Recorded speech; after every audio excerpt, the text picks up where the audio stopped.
where Isaac Newton did an experiment, and therefore when you normally see sunlight, it's white, but there are other colors like red, if I'm not mistaken, and the primary colors, which when you see the rainbow, that's all the colors. So most of the light that comes from stars, the sun, it's invisible to our eyes except the sunlight. So there's invisibility as well. So this is the second invisibility reality. So first is the stuff you can see with your eyes, and then the stuff you cannot see with your eyes, the invisible reality. And then there's the third one called the dimensional realities. Now, scientists and theoretical physicists such as Mikio Kaku, I hope I am pronouncing the name right, Mikio Kaku, has established or discovered that there are more than 10 or 11 dimensions. If you can bear with me, I will show you his book.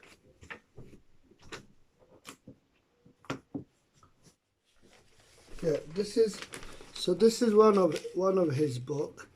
Mikio Kaku, and it says parallel worlds, and he does mention, I think in this one or in a different one, that there is more than 10 dimensions. So the reality of dimensions is that, for example, someone in the fourth dimension, so we can only see 3 dimensions, which is length, height, and width. So our eyes can identify 3-dimensional objects, but if something is in the 4th dimension, 5th dimension, 6th dimension, up to 10 dimensions, we cannot see something in the 6th or 7th dimension. So the dimensional realities is real. And now I come to the unseen, and therefore unseen, another synonym for unseen would be invisibility. Now you see, the Creator Allah talks about the unseen world, and I'll come back to that. So in answering this particular question, or these types of questions that are mainly from atheistic and agnostic philosophers and psychologists, why not nothing instead of everything? Also, they would have similar related questions. Who created the Creator? I will come to that. I think I've already answered that. However, in summarizing, why not nothing instead of everything? Like I said, to answer this question, these types of questions, these types of questions are irrelevant, meaningless, and doesn't apply.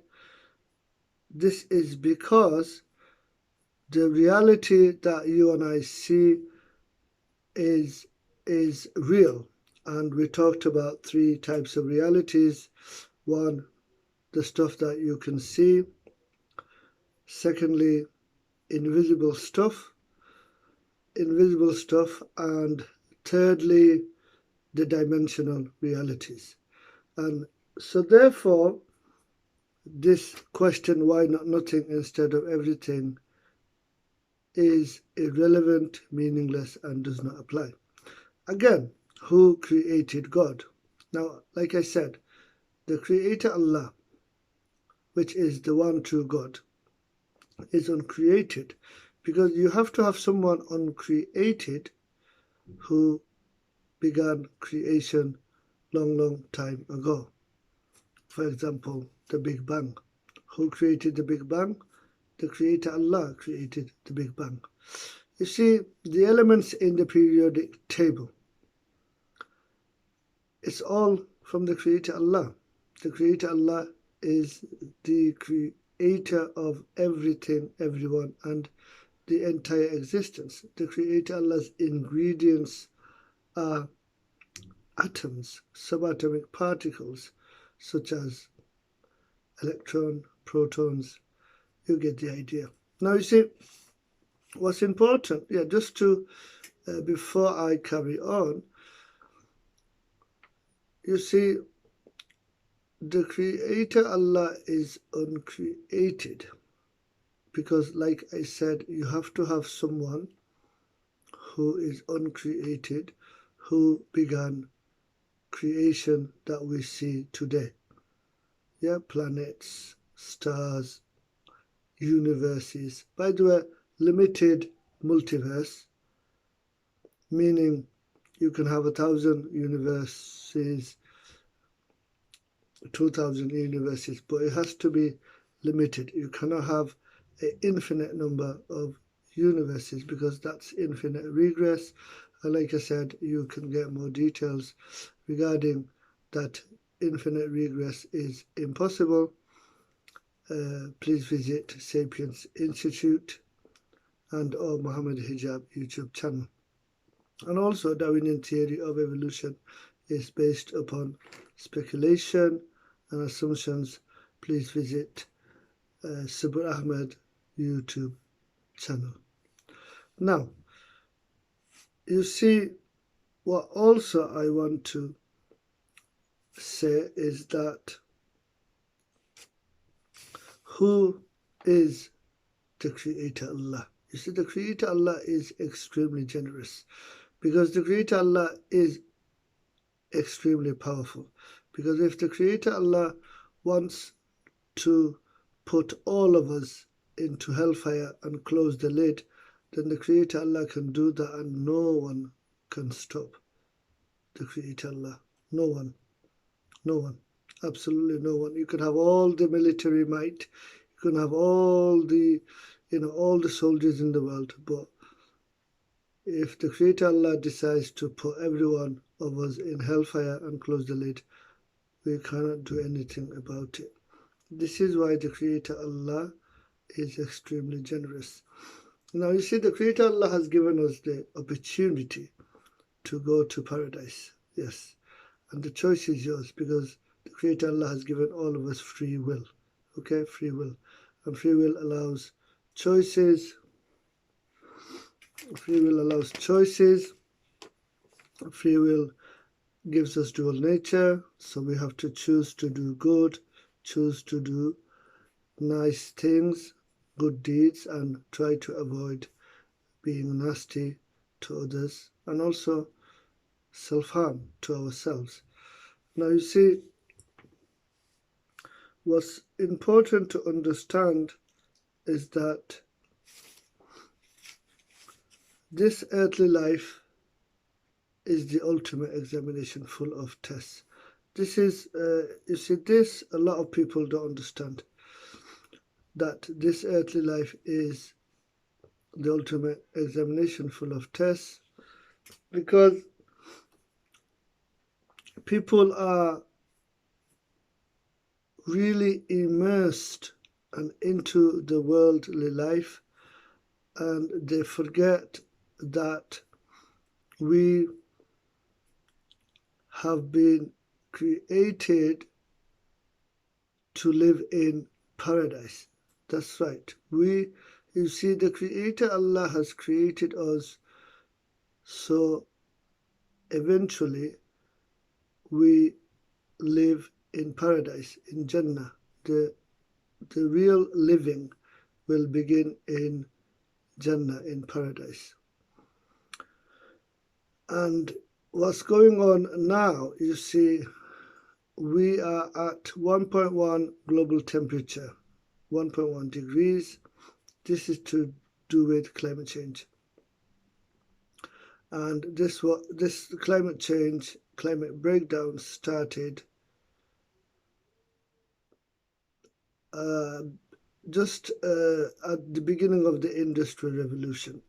You see, what we did not understand, we, the children of Adam, peace be upon Adam, especially those who are non-Muslims, and also Muslims are guilty of this. Let me explain.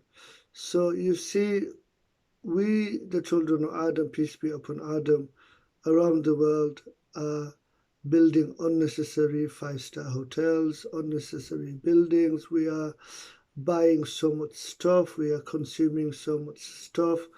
We are extracting fossil fuel like there is no tomorrow, coal, gas, and oil. All this has ruined the planet Earth. Yes, the global temperature degrees at 1.1 at the moment. I think by 2035 or earlier or a bit later will be 1.5, and then it will go to 2.1 by 2050 or 2060. I mean, within 40, 50 years, when it reaches 2.1 degrees globally, the storms will be stronger.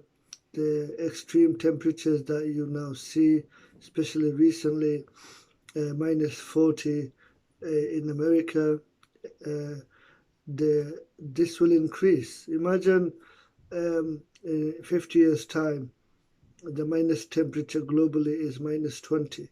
Just imagine. That it will make life on Earth extremely difficult. Do we still have time? I don't know. I mean, people are not really recycling.